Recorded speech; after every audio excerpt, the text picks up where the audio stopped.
Hello and welcome to The Habit Architect. I'm Michael Cups, your host as usual. Welcome to this session. And I'm really excited about this next conversation because, believe it or not, I worked for this man maybe 30 years ago. I don't really recall that.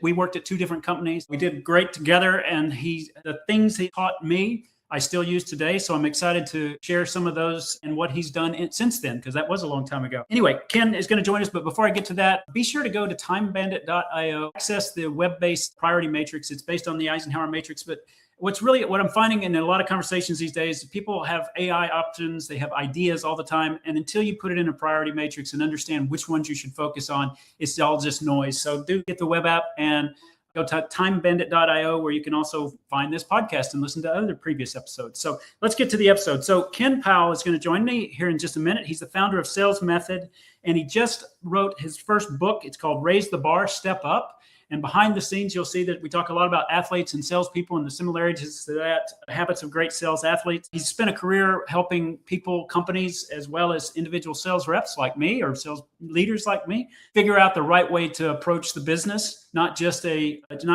job, but how you actually are successful at this long term. And Ken has a ton of experience with that with big companies. He advises startups. He does some fractional work. He does a lot, but we're going to talk mainly about the method that's put behind it. Hey, Ken, welcome. Hey, Michael, it's great to be here. Good to see you as always. No kidding. It's been a while. We do go way back. We do go way back. I know. I'm going to say 25, so it makes us both look younger. That sounds good. That's about right. Yeah. Well, so you've been busy recently, published your first book. Real exciting for me. It was a work in progress. It was an ambition of mine for decades. As a matter of fact, it does go back. Yep. It goes back to the first company you and I worked for. And I've got a story there. I don't even know if I don't. But why don't you just introduce yourself in general first, and then we'll get to that. Yeah. So no, I right now have a sales excellence practice. That's my focus. My swim lane literally is helping sellers, sales leaders get on top of their game, literally raising the bar and stepping up. And that's what it's been all about for me, for my entire career. As we're striving to make the number, and we want to shift the entire curve to the right, and we raise the bar. And then we all have to step up. So that's what I've been doing with a lot of companies. And now I'm on my own. It's really exciting. I have an affiliation with a practice called CXO Partners, which is a couple hundred operating partners, where my practice, I parked it there for a lot of reasons, but that's what I'm doing now. And it's exciting. Excellent. Yeah, it is exciting. And so let's start by I do recall that you talked about the sales method 25 years ago, and it was the foundation of how we found a rhythm to work together and our teams to work together. But what was interesting when I read about how you got to this book, you went back and looked at journal that you've been keeping for years. And that was kind of the motivation to get the book done, I think. And then you said you found kind of two paths in it. So kind of tell us a little bit about that. Yes. So it was at a company that you and I were both at. The CEO called me up and asked me to train the sales force.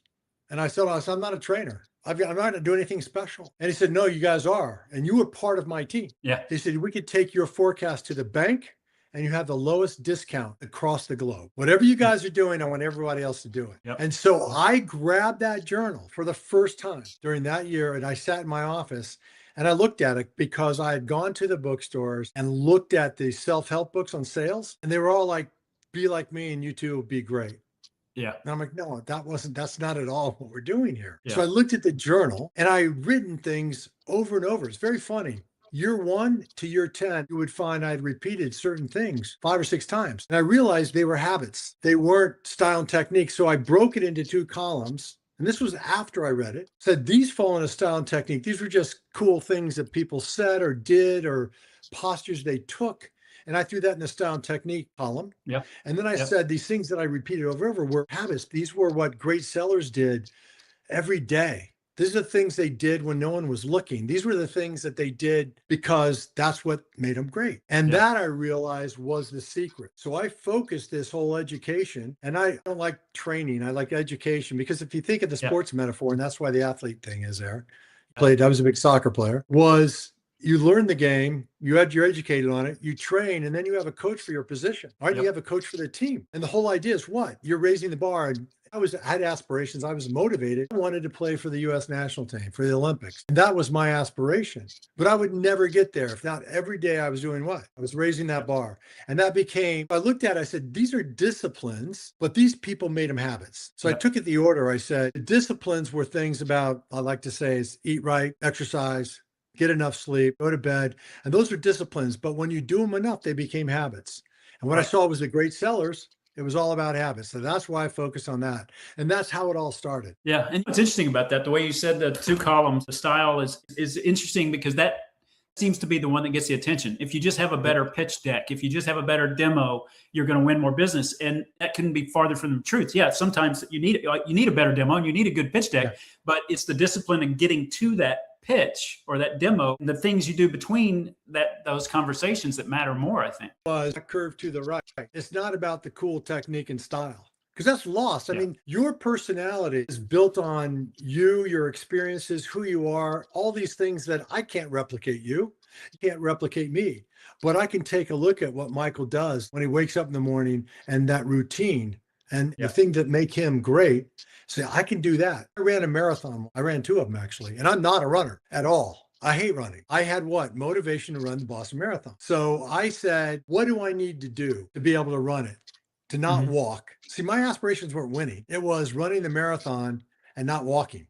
I wanted to be running 22 miles. So the point was, I identified what I had to do and I wrote that down. I followed that, but I got it from, unfortunately, the guy was named Jim Fix. He actually passed away of a heart attack and he was a marathon runner, but that's just bad genes. He had a phenomenal training regime. And that's what this was. How can you shift the entire curve is get all of your sellers on that routine. As long as they had the right attitude, they had the right aspiration, the right motivation. If you embrace that, you can actually get everybody to raise their bar. They have to want to do it. Yeah, absolutely. And the interesting thing about it is some of the methods that you teach and you taught then and still is in the book, they're basic stuff. It's not like you have to have a PhD to come do it. You just have to be disciplined about it, right? That's right. That is so right. It's so funny. When you read the book, and I'll have to post it up here for those of you who haven't seen it, it's the black color on Amazon. But when you read the book, literally I designed this so it can sit on your desk. I wanted it to be a reference. I wanted you to be able to say, oh, how do I do call planning? Or how to think about that. I just said call planning. Well, everyone knows they should do call planning. It's a sales, it's a stake. That is a table stake, right? Yeah. However, I will tell you something. During that training I did, that education training I did for that company we were at, I had a person come up to me and she was an exceptional rep, highest performing in the Eastern region. And she said, I came to this training kicking and screaming. I said, what is this dude going to tell me that I already know? And I'm sitting down there going, she said, you reminded me of the things I used to do that got me where I'm at today.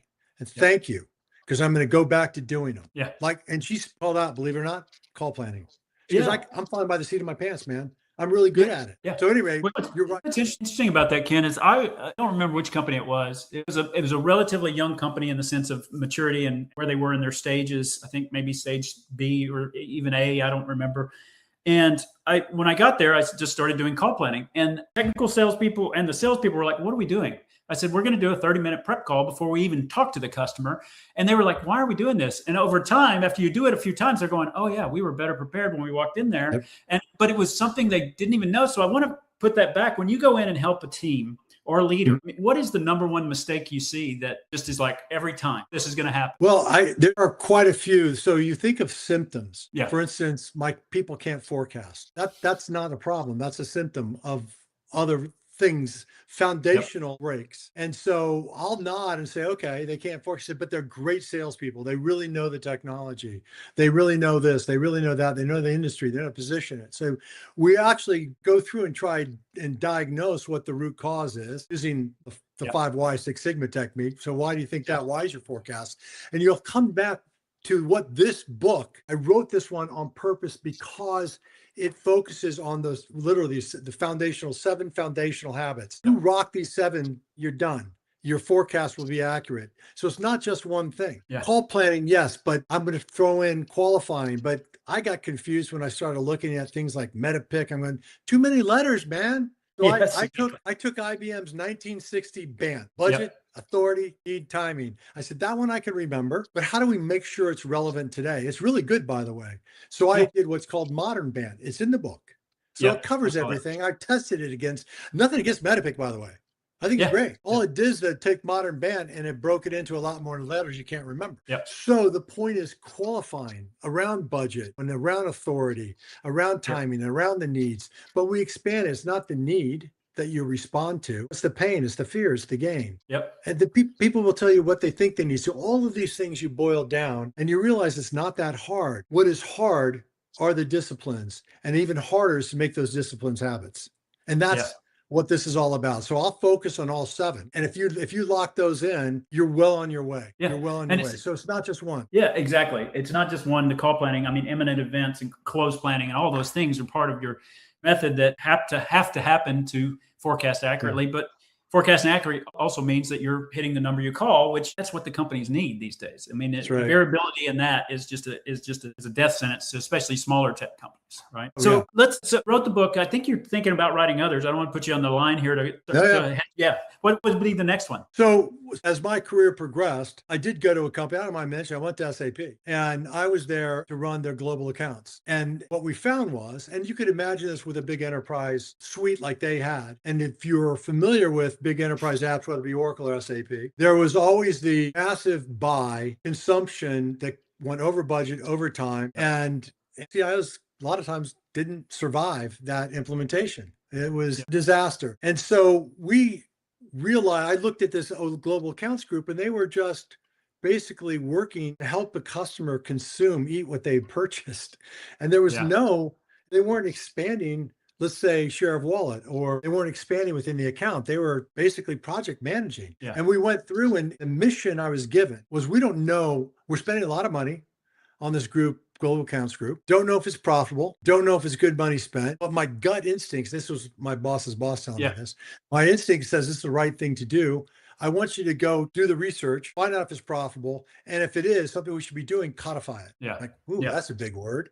But it really meant to figure it out. So I went to finance. Profitable. It was the best. It was the most profitable group in his organization. Number 2 is, the real question was, how do we take an existing relationship from where it's at today? So picture a key account. I don't care. You can be a mid-market player, but you have certain accounts that are key to you. They're key to your business, and you want to expand in those accounts. You want to keep those clients happy. And so we really broke it down into, what does a key account or a strategic customer want from you? And we identified four things. They want innovation. They want a deep and meaningful relationship. They want value realization, and they want risk mitigation. I surrounded that with governance and account management.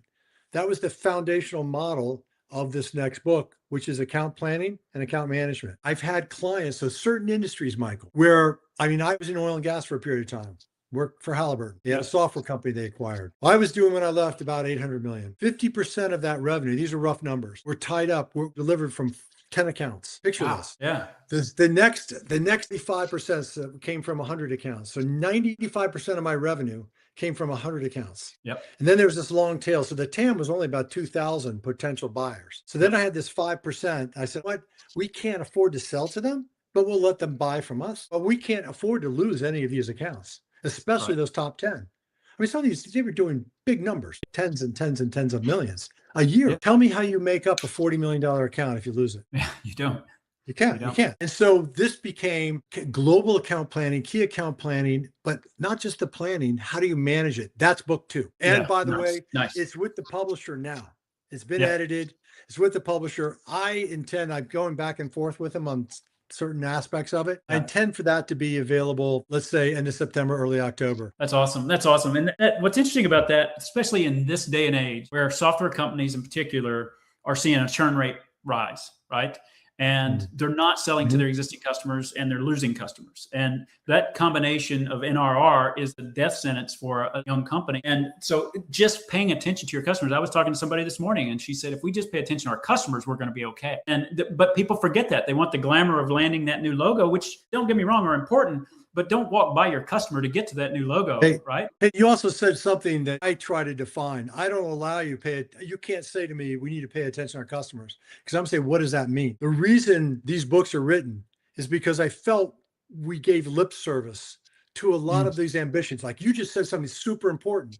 So I go, you sell to me and I'm your sales rep. I said, Michael, you're right. But the way I think and the way I may execute on pay attention to my customer may not be what you want. It may not be best practice. It may not be the best way to grow a relationship. And that is what is codified in that book. And I didn't finish that. In the book, I'm going to give people that buy this book and then want to develop relationships is how do you take one, first of all, define my current relationship with the customer. Like you said, I've got a relationship with a customer. It can be one of 3 levels. One is transactional. You and I transacted, right? Yeah. And so that's a legitimate foundation for a relationship, right? Yeah. How do I take it from that transactional relationship all the way up to what? A strategic partnership. Now I use the word strategic because we all are told, Michael, your problem is you don't sell strategically. Your clients aren't strategic enough. They don't see us as strategic. We throw that word around. Drives me nuts. Define that in the book. All right. Yeah. And then we show the process and give you the methodology to go from current relationship to strategic partnership.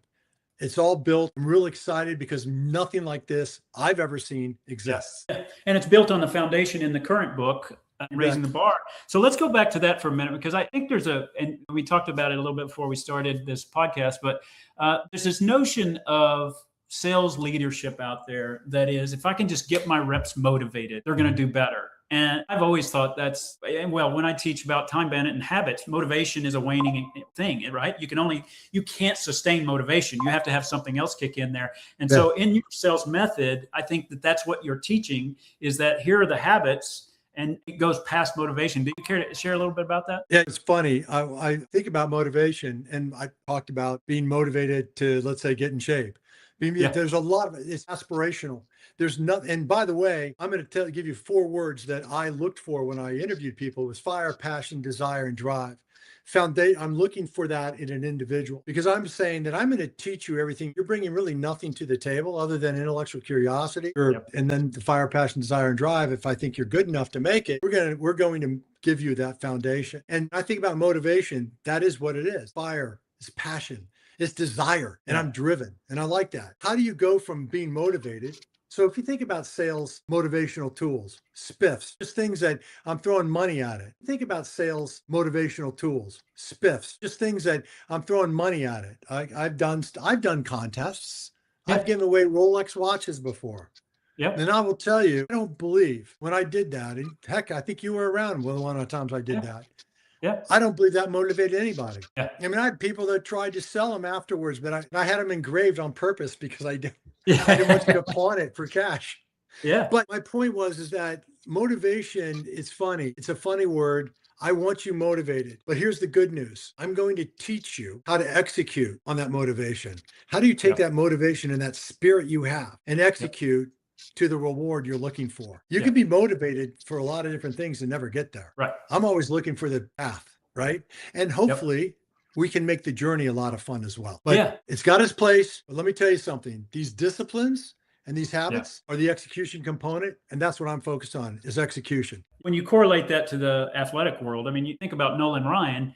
He had aspirations and motivation as well, but he was rigidly disciplined about how he went about it. That's how he could pitch into his 40s as well, and throwing very hard for a number of years. And so, and that's it. You can cross that any sport analogy. And that's why your newsletter, I wanted to mention that a little bit, because I think it's game film, right? And I love that concept, right? So and even in sales, you need to do that. After you have a sales call, after you have a big presentation, it's time to debrief. A lot of people just walk out, oh, well, we did all right. And then now off they go. But that debrief is really important. So I talk about the game film concept. Let me give you some stats. I will tell you that 98% of sales calls are not debriefed. It's disgusting. Wow. Oh, by the way, and I've been guilty of it as well. I got a plane to catch. I got this and that. And I tried to instill disciplines as a sales leader once, to at least, even if I had to catch the flight, I would send a debrief email. And by the way, that did not go well. People were offended because we need to talk, I think, face to face about that, because you're going to point out some things they may not agree with. But a solid debrief is transparent. And unfortunately, it's a habit. It's a discipline that's lacking. So when I took a look at the whole idea of game film, if you look at, I mean, I was not a football player, not really a baseball player, but my game was soccer. And we always game film before a competition, especially if you were playing at a high level. We would look at You were looking for all the things that you could, I was a goalkeeper. How could I defend against a freakishly fast forward? And what would I have to anticipate? And all that done was reviewing and looking at if they were really good in the air. I mean, I'm going to give you a lot of, the World Cup was just here, so bear with me. But these are important. And so the idea was, let's create a newsletter where we break down some plays and break down. I mean, hey, I've won some and I've lost them too, by the way.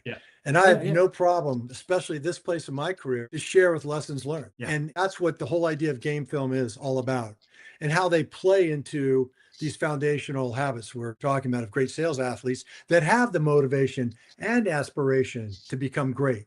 They want to be at the top of their game. I want to talk to you. I will help you become the best you can be.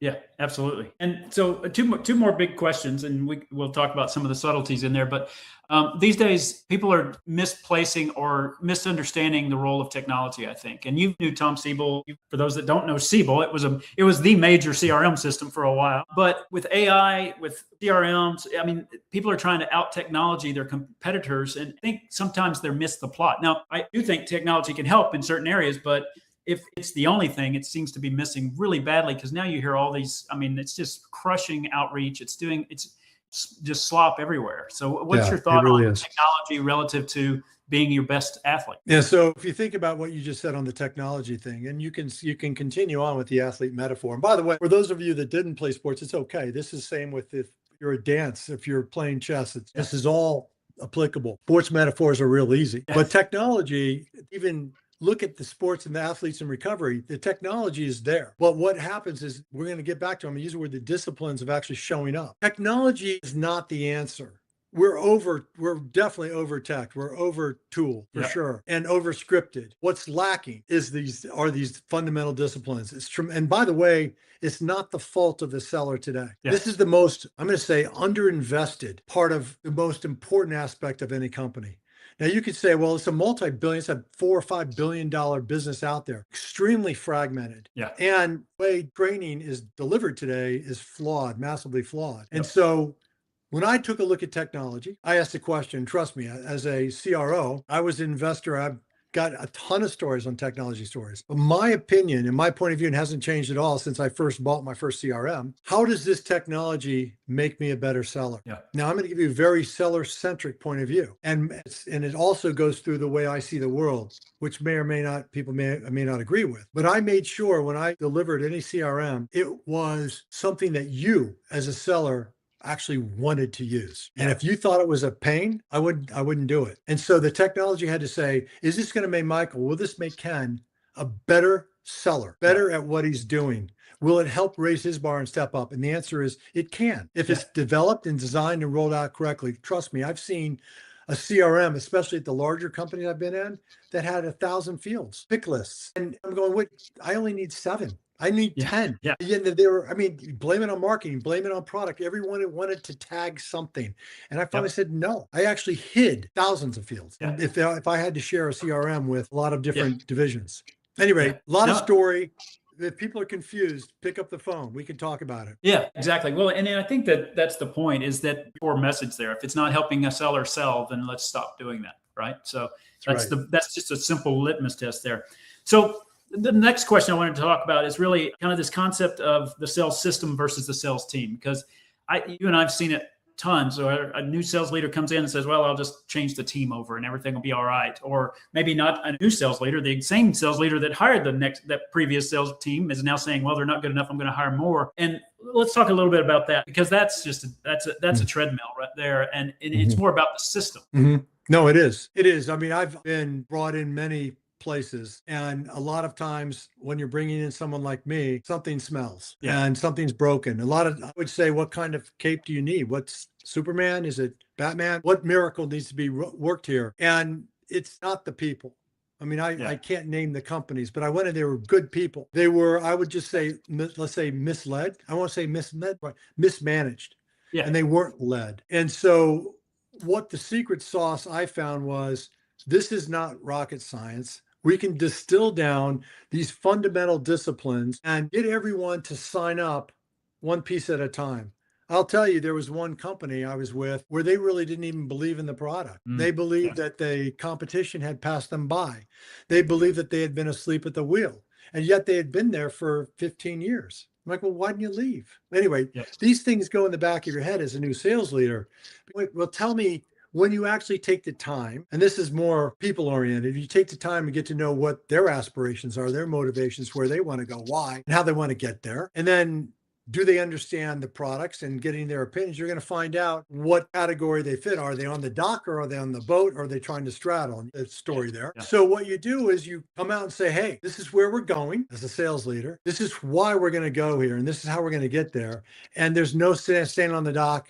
No straddling. I'm okay with if you don't agree, but you're going to have to go. You make your own decision. If you try to straddle, you're going to fall in and get crushed when the boat bangs back in. Yep. But if you don't agree with where we're going and you've got better ideas, raise your hand right now. Let's talk about it. Very few people do. And I try to keep it open. That's all the stuff we've been talking about. You've experienced it, and it's not offensive. Because you're going, look, I know I need to do this. This is fundamental stuff. And I'm going, okay, well, guess what, Michael? You're going to have to do it, and we're going to inspect it, and we're going to actually make it better each time we do it. So that first call plan you did, what do you think? Yeah. But that's what so we end up working it, and you're going to find I found that entire curve did shift to the right, and the ones that were on the other side, because that's that curve, right? Yeah. The other ones on the other side of the line, they fell off. They self-selected, and the ones that could and wanted to made it. These are career decisions. But to go in and do what you've mentioned and are alluding to is, like I say, flushing the toilet is the wrong thing to do. What's interesting now with the culture, and I know you work with private equity firms and groups that have a portfolio of companies, is this is a system that, I mean, can be adopted across a portfolio because it's fundamental. I mean, it's just how you get better. So, and that, it's not just tech either. This is the real important piece. Two of my clients now are not tech at all. Industrial. Yeah. And by the way, that's a huge need. They really thrive in this one because they're hungry for it. Their attitude is awesome. We tech guys, we know everything. We're the smartest guys in the room. That's the unfortunate part. Yeah. Maybe it's true. I don't know. Yeah. Well, maybe it is, but you're right. I think we could all learn lessons. And that's one of the things. I mean, for all the bad press that private equity gets, some of the good things is it takes companies that are struggling and allows them to get lifted up and do something else, whether that exit is to merge with another company or what have you. But there's a reason why they were a target for that acquisition in the first place. And if you can put a system in to make them better, then that's good for everybody. And that maybe gets lost a little bit in all the news headlines about private equity, et cetera. But it's interesting, and I appreciate what you're doing there. So let's now we're wrapping up here. Sales Method is out there, so they can go to salesmethod.com. They can find you on LinkedIn. Where else? Of course, Amazon. The book is out there now. You can get it's out there, and I looked at the Kindle and the previews there. I'm going to post a picture of the preview with it's the basically table of contents with a little descriptive in there. What did I miss? And people find you. I'll tell you what, salesmethod.com is the easiest place to go to. I'm obviously on LinkedIn. I have been religiously posting twice a week, little tidbits for everyone to grab. And it should be good stuff. If you don't think it's good stuff, let me know. But it's all the tidbits and it's all consistent. There's nothing here that I'm going to reinvent. I did mention, though, there is a third book that's going to come out that is going to be a fun one. I'm having a lot of fun writing this one now because it is a little bit more about the style and technique stuff. It's about elite selling and things like, how do you own the room, right? Yeah. How do you prep for that? How do you do a killer demo? You talked about prepping. What's your role? How do you sell without using PowerPoint? How to use the back of the napkin, the whiteboard. These are the things that are going to be in that last one. So it's a lot of stuff. They're like 25, 28 chapters, but they're small. And again, everything I'm doing sits on your desk and you can open it up and hopefully I do self-diagnosis so you can diagnose yourself in the book. So you don't have to have a minute say, how good am I doing? It's all there. So I've tried to make this, I thought about something I could use. I mean, I've gone through all the sales training through my career that you can imagine. And so from that, this whole thing was designed with a seller in mind. So that's intentional, and I'm giving it all. There's no secret, no trade secrets here. You guys are getting it all, and whether you call me or not is up to you. But thank you, Michael. What I like about it though is that there's 7 things. If you just start with these 7 things, or start with the first thing and then work to 2 and 3 and 4 and 5. That's how we get stronger fit anyway as we build. But it's 7 things, and when people that haven't read it, when they read it, it's 7 practical things that when you think about it, I should already be doing that. And once you embed that into your habit system, you'll have success. It's that.